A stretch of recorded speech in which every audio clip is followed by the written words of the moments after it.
Para abordar la visión integradora en la reducción del riesgo de desastre y el enfrentamiento al cambio climático en Cuba, hay que partir de tres grandes fortalezas. La primera, voluntad política. Segunda, desarrollo del capital humano. Y tercero, la concepción del sistema de defensa civil. Cuba, una nación costera, dentro de ellos 94 municipios costeros, que sin lugar a dudas esta insularidad hacen de ella una alta vulnerabilidad. Una población de aproximadamente 11,2 millones de habitantes y de ellos 3,5 millones viven en el litoral. Aproximadamente para el 2050 las costas estarían en kilómetros de playa en 5.975 kilómetros y un área marina de la plataforma de 53.126 kilómetros cuadrados. Esto aparejado a un nivel de complejidad dentro del archipiélago de cayos y cayuelos. Las evidencias del cambio climático han demostrado que el clima es más cálido y extremo y que hay, dentro de los últimos 10 años,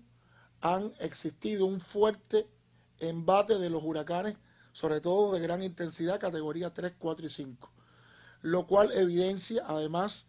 el ascenso del nivel del mar en 6,77 centímetros en los últimos 47 años. Estas evidencias representan además un ejemplo de las observaciones que ha estado monitoreando el país como parte de su sistema de monitoreo y vigilancia. Dentro de las generalidades dentro del clima en Cuba, cálido tropical, estacionalmente húmedo, con temperaturas medias altas de entre 24 y 26 grados Celsius, humedad relativa aproximadamente 80%, vientos predominantes del este, precipitaciones de una media histórica anual de 1.335 milímetros y dos temporadas muy bien definidas, lluviosa en un periodo mayo-octubre y poca lluviosa en un periodo noviembre-abril. La Estrategia Ambiental Nacional en sus diferentes ciclos ha establecido entre los principales problemas ambientales, dentro de la degradación de los suelos, afectaciones a la cobertura forestal, la contaminación, pérdida de la diversidad biológica, carencia y dificultades con la disponibilidad y calidad del agua, deterioro de las condiciones higiénico-sanitarias en asentamientos humanos y muy específicos los impactos del cambio climático. Dentro de ello, aparejado desde el año 2005, fue aprobada la Directiva número 1 del presidente del Consejo de Defensa Nacional para la reducción del riesgo de desastre en Cuba,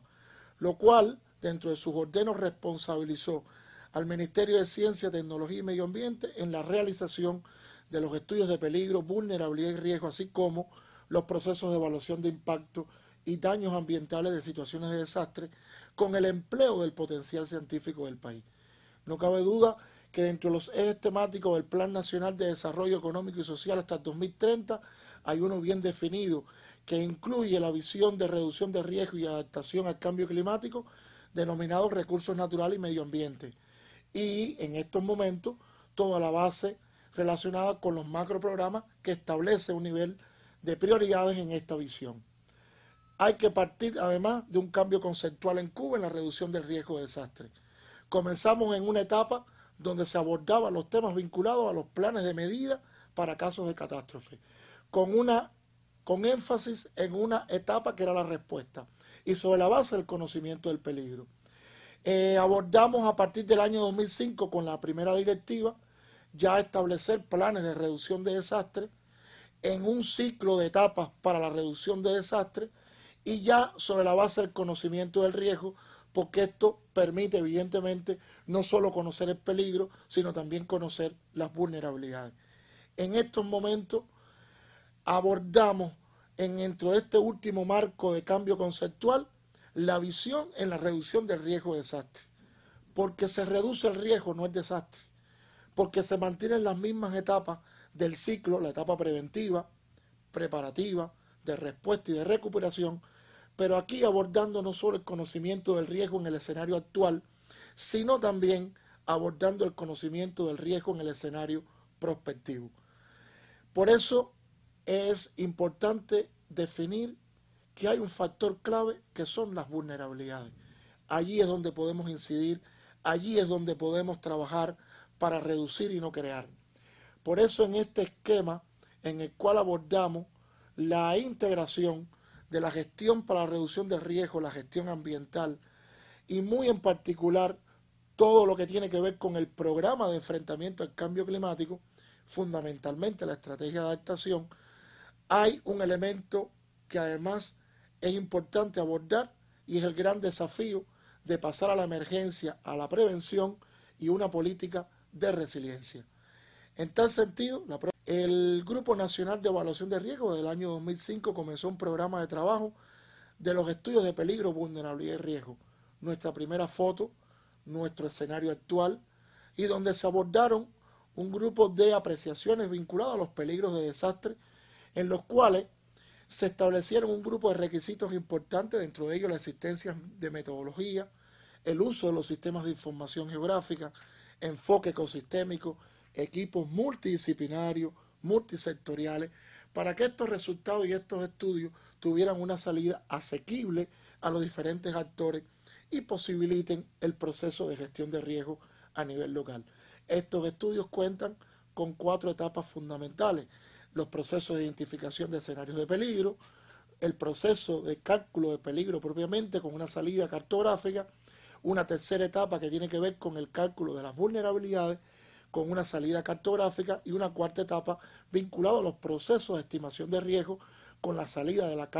la base cartográfica, pero además con un nivel de informes ejecutivos, informes técnicos para su comprensión a los diferentes niveles de los procesos de gestión de desarrollo en un territorio. Hemos culminado una primera etapa, todos los peligros hidrometeorológicos. Una segunda etapa, se priorizaron los peligros de origen geológico, y en una tercera etapa los peligros de origen tecnológico y los peligros de origen sanitario. Esto permitió hoy, dentro de todo este periodo, llegar a la cifra de 125 estudios de peligro, vulnerabilidad y riesgo territoriales terminados, que se han trabajado en 11 peligros, y de esto, por supuesto, que tenemos un amplio proceso de implementación en los cuales se han ido desarrollando la actualización de los planes de reducción de riesgo de desastre. Son herramientas clave para la toma de decisión a nivel de gobiernos y sectores, en el proceso inversionista, proyectos, programas económicos y sociales, en la preparación del, como bien conocido, ejercicio meteoro, en los fundamentos científicos para la adopción de instrumentos de política, no solo para el enfrentamiento al cambio climático, sino también en la Plataforma Nacional de Reducción de Riesgo de Desastre, en la utilización de estudios de investigaciones y en los planes de ordenamiento territorial, y creo que importante también como una herramienta clave para los procesos y los programas de formación, programas de capacitación, sensibilización pública, que de cierta manera permitirán al país, desde que su población pueda ir contribuyendo a elevar su percepción del riesgo. Dentro del factor clave, como habíamos mencionado, están los temas de vulnerabilidad. Vulnerabilidad que no es más que la predisposición a sufrir pérdidas o daños de elementos bióticos y abióticos expuestos al impacto de un peligro de determinada severidad, magnitud e intensidad. Aquí el factor clave vulnerabilidad se define incluso en 6 dimensiones, desde el orden estructural, no estructural, funcional, social, ecológico, económico. Y esto ha permitido ejemplos, como mostramos en la lámina, de resultados importantes de los procesos de apreciación, ejemplo las inundaciones costeras que se hicieron para todo el país, para huracanes categoría 1, 3 y 5, por ejemplo en la región occidental. Hemos establecido para todo el país el peligro de inundaciones por intensas lluvias, lo cual permite una adopción a una escala incluso de detalle. Veamos la ciudad de La Habana, y así para todas las provincias del país, los consejos populares, etc. De igual manera hemos prestado atención a peligros tan clave y tan importantes como el peligro de la sequía, abordando cada una de sus etapas, cada una de sus fases, y donde se han establecido sobre todo los municipios de mayor riesgo. Y esto tiene hoy un alto contenido de información referente a todos los peligros desde cada una de las etapas que mencioné anteriormente. Son ejemplos que mostramos de los peligros de deslizamiento, del peligro sísmico, y todo esto al final se desarrolla en un proceso, en un territorio, donde se entregan a todas las autoridades y a todos los sectores la información relevante para la incorporación e implementación de estos resultados en los diferentes sectores de la economía y la sociedad. Hay que partir importante que toda causa y expresión de vulnerabilidad es social, porque en el proceso de construcción social intervienen dos procesos principales: el de creación de condiciones de vulnerabilidad y el de las fuerzas de la naturaleza y la fuerza de la sociedad. Y eso nos da un proceso de determinación importante de riesgo en sus diferentes niveles. Yo creo que es importante, como parte de ese proceso de identificación y valoración de la vulnerabilidad social, son los resultados de los estudios de percepción, que nos permiten una caracterización de las percepciones, que permiten estandarizar un procedimiento para incluir las variables sociales en los estudios de peligro, vulnerabilidad y riesgo, que permiten establecer una relación entre la percepción y diferentes variables sociodemográficas, que permiten realizar el procesamiento de las variables con métodos matemáticos y estadísticos, que hacen valoraciones cualitativas, que hacen una confección de base de datos y que permiten, por supuesto, obtener visiones nacionales y visiones diferenciadas a escala territorial, dígase provincia, municipio, consejo popular, de cada uno de los elementos que caracterizan la percepción en los diferentes actores. Este punto de partida está definido fundamentalmente en todo ese escenario en el cual nos encontramos hoy. Pero hay un reto importante de la ciencia que comenzó precisamente desde el año 2007, de evaluar los peligros en un escenario prospectivo. ¿Y eso qué permite hoy? Eso, en primer lugar, desde la ciencia, está visualizando esa visión integradora, que tenemos desde los peligros de desastre que nos pueden generar hoy un impacto, un daño, y que tenemos desde los peligros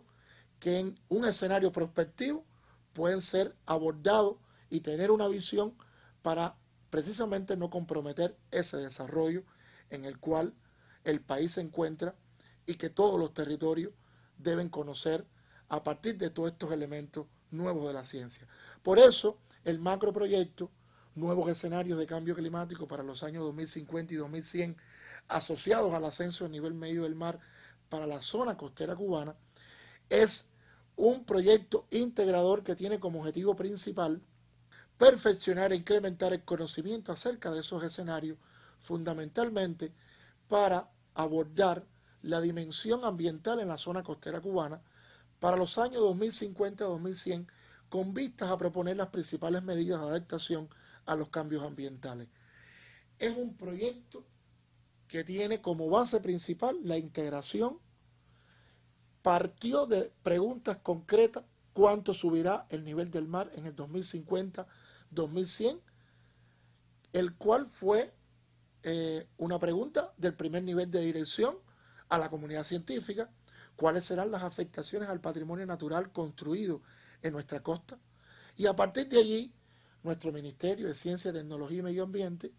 pues ordenó y organizó, a partir de las diferentes disciplinas,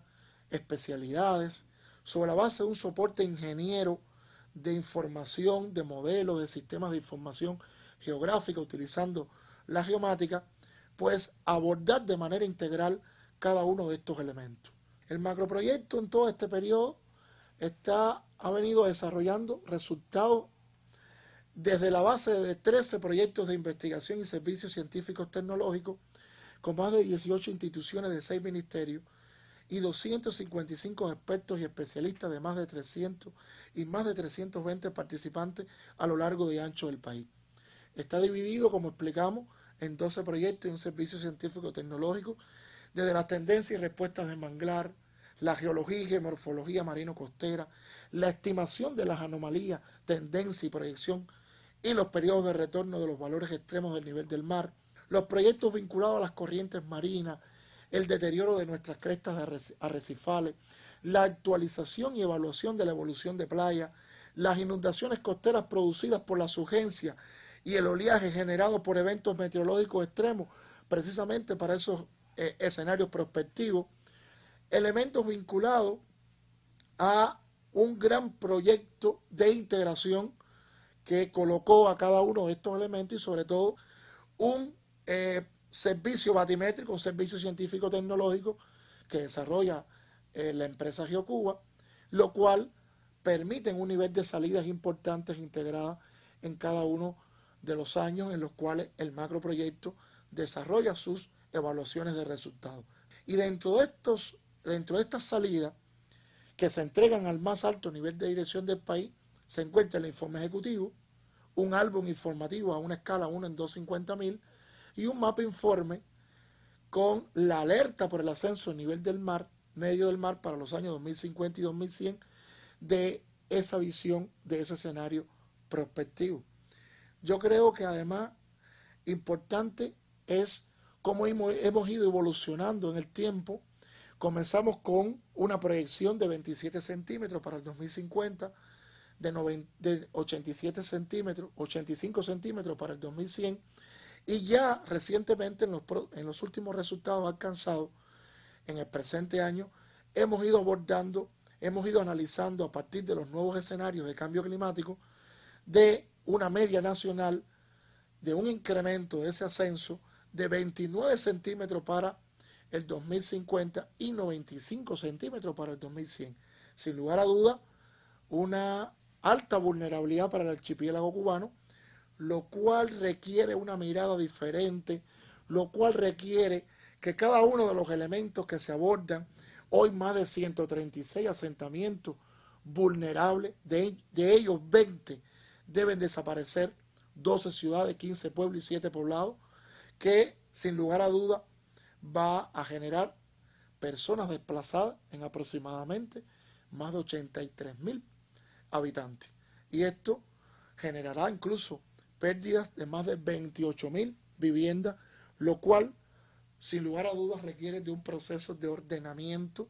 de un proceso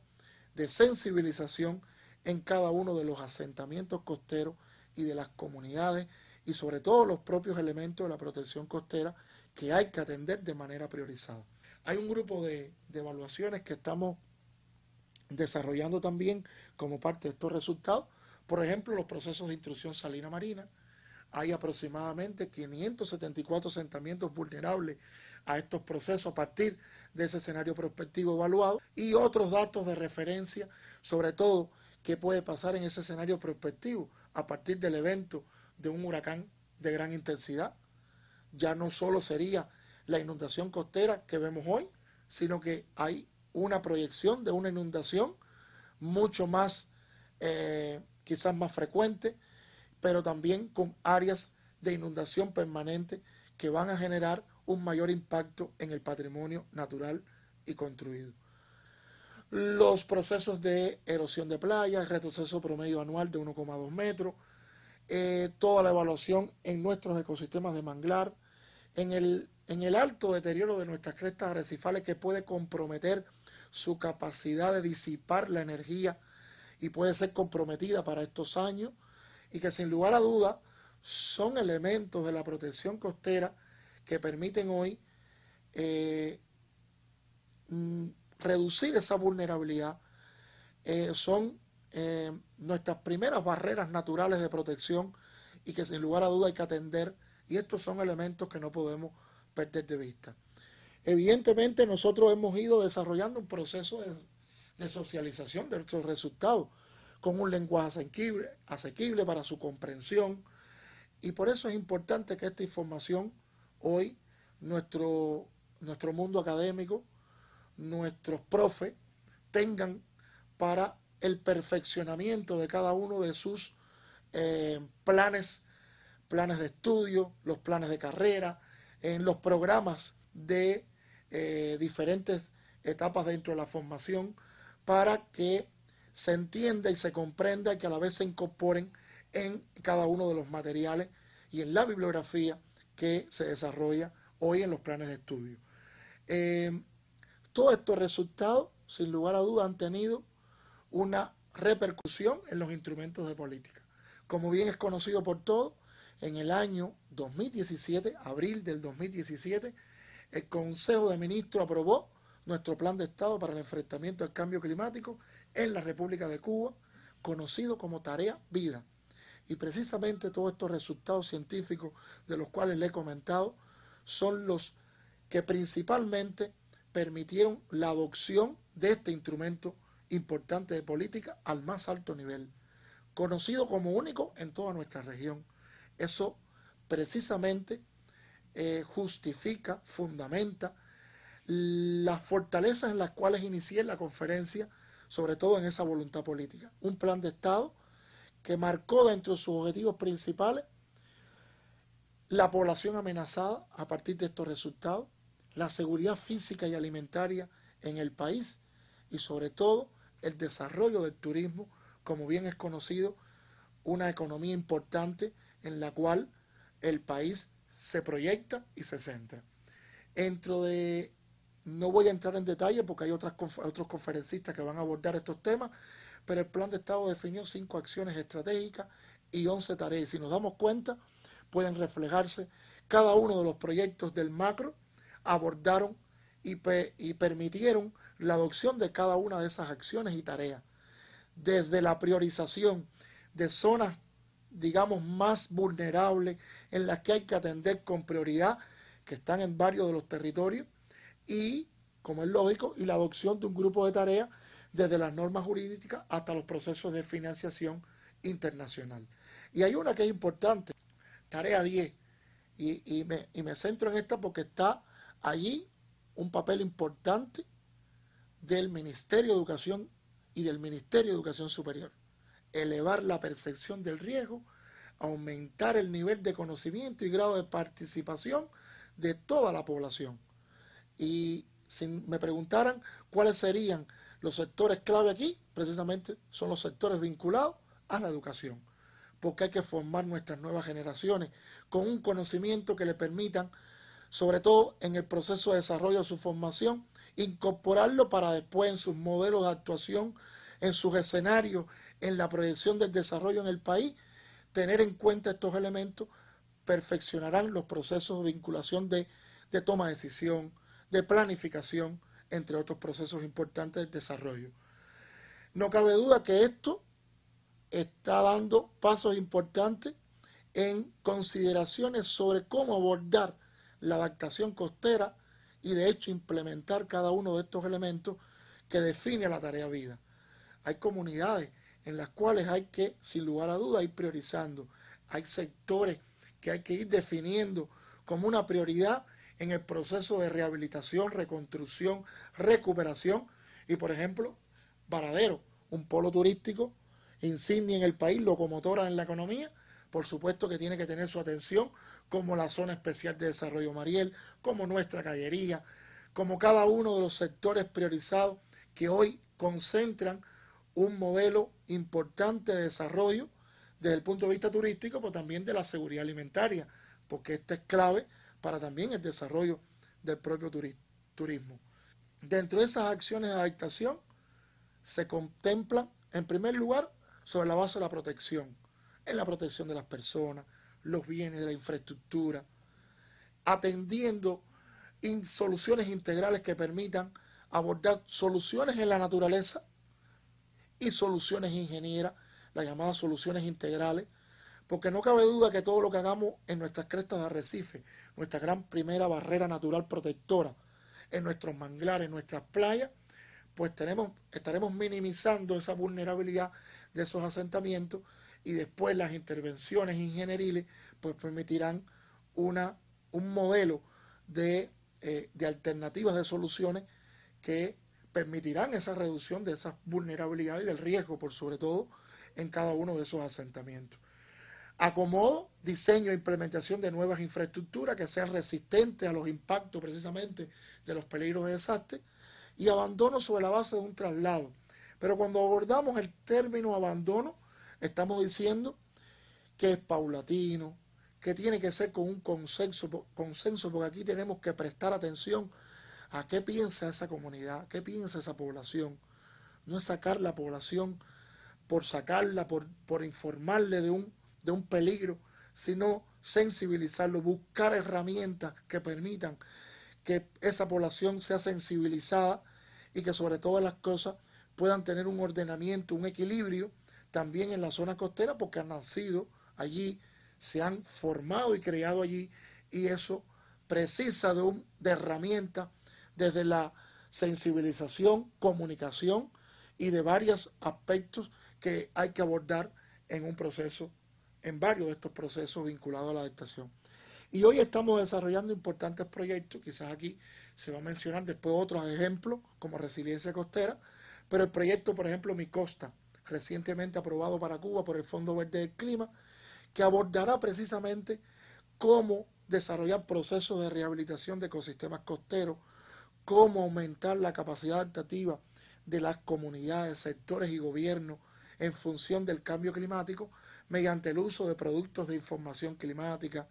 e integración de medidas de adaptación basada en ecosistemas en los planes de desarrollo de los municipios costeros. Soluciones naturales que son más eficientes para enfrentar el cambio climático que las soluciones ingenieras, por sus menores costos de implementación y los cobeneficios que reportan, como la regulación, por ejemplo, del ciclo hidrológico, en función de la calidad y la disponibilidad del recurso agua, que tan importante es para la vida, la mejora de la calidad y estabilidad y composición del suelo, la mejora en la calidad del aire y protección de la biodiversidad. Y en ese sentido, la visión integradora parte precisamente en un esquema que hemos ido diseñando para poder poner como énfasis el proceso de identificación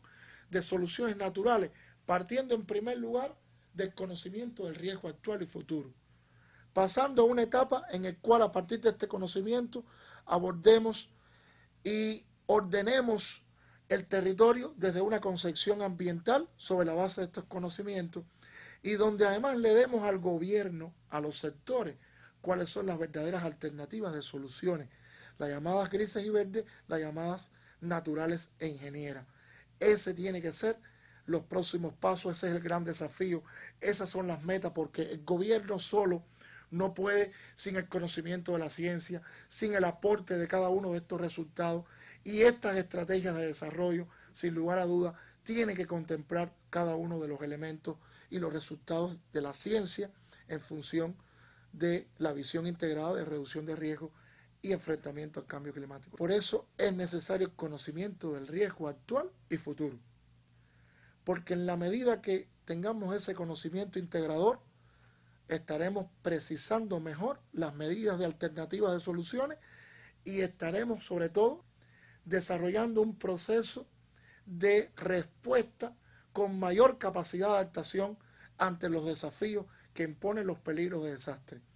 Porque en los procesos de evaluación de impacto y daños ambientales, como por ejemplo fue Irma, pero otros, Wilma, Sandy, estamos hablando de los hidrometeorológicos, pero igual los peligros de origen geológico, tecnológico, sanitario, ahora en el marco de una epidemia o una pandemia como la COVID-19, tenemos el gran reto, sobre todas las cosas, de que estas herramientas sean implementadas y por eso es clave que se incorporen en los programas de formación a todos los niveles. Yo creo que hoy no cabe duda que hay que seguir intencionando los programas de capacitación, los programas de sensibilización pública para llegar a toda la comunidad, para llegar a toda la población y por supuesto crear en nuestro país una cultura en función de la reducción del riesgo de desastre, pero también en función del enfrentamiento a los grandes desafíos que tiene los impactos del cambio climático. Cuba hoy con una gran experiencia en toda la región del Caribe, de la cual se empodera, pero que también brinda como una manera solidaria a nuestros hermanos de la comunidad del Caribe y que sin lugar a dudas eso también representa un desafío para la comunidad educacional. Cuba que ha desarrollado incluso para todo el país y para el Caribe un prototipo de, repositorio en función de integrar todo este conocimiento a través de los sistemas de alerta temprana en el país, que como bien todos conocen, parten de 4 etapas fundamentales, todo lo que tiene que ver con la vigilancia, pronóstico, los procesos de apreciación de riesgo, toma de decisión, las estrategias infocomunicacionales y sobre todo, por último y más importante, los procesos vinculados a la planificación en la reducción de las vulnerabilidades y de las medidas de adaptación al cambio climático. Y por eso aquí hay un ejemplo de estos materiales que pueden servir sobre todo para comprender mejor todos estos elementos que estamos abordando. Aquí pueden ver otros vinculados a los procesos de las diferentes etapas. Creo importante además señalar que hay una gran experiencia en el país vinculado con los centros de gestión para la reducción del riesgo de desastre que están hoy en los gobiernos, que muchos de nuestros profes están incluidos en esos grupos multidisciplinarios y que ahí hay un equipo de trabajo que permite desarrollar y alertar y traducir cada uno de esos elementos del conocimiento hacia un mejor lenguaje, un lenguaje asequible a nuestros tomadores de decisión. Y ahí hay que participar. No cabe duda que ese gran desafío vinculado al ciclo de reducción del riesgo de desastre parte, en primer lugar, como lo dije al principio, de conocer las vulnerabilidades. En segundo lugar, reducir las vulnerabilidades existentes. Y por último, no crear nuevas vulnerabilidades en el proceso de desarrollo del país. Esa, para nosotros,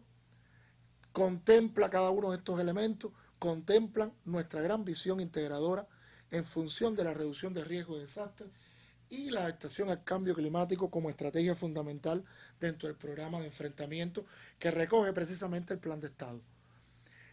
El último reporte de la evaluación global sobre la reducción de riesgo de desastre a nivel internacional definió 6 elementos principales. Primero, que la mayoría de los desastres que podrían pasar no han sucedido todavía. Que el cambio climático va a incrementar las pérdidas esperadas en el futuro. Que la continua valoración errónea del riesgo amenaza el futuro. Que el desarrollo sostenible no puede ser alcanzado a menos que se reduzca el riesgo de desastre. Que está creciendo la inequidad del riesgo y que la gestión de riesgo, en lugar de la gestión de desastre, es el gran desafío en función de la reducción de riesgo de desastre, la cual necesita sea reinterpretada. Y por eso Sendai estableció dentro de sus prioridades de acción comprender el riesgo de los desastres como primer elemento. Fortalecer la gobernanza del riesgo, invertir en la reducción, invertir en la vulnerabilidad, no invertir en la respuesta, no invertir en la recuperación, y aumentar la preparación para casos de situaciones de desastre, aumentar la percepción y aumentar la sensibilidad ante estos elementos. Creo que son aspectos que podemos compartir con ustedes y por supuesto agradecer que nos hayan permitido informarles de estos elementos que a nuestro juicio constituyen hoy herramientas clave para la adopción y el perfeccionamiento de los instrumentos vinculados al sistema de educación en Cuba. Muchas gracias.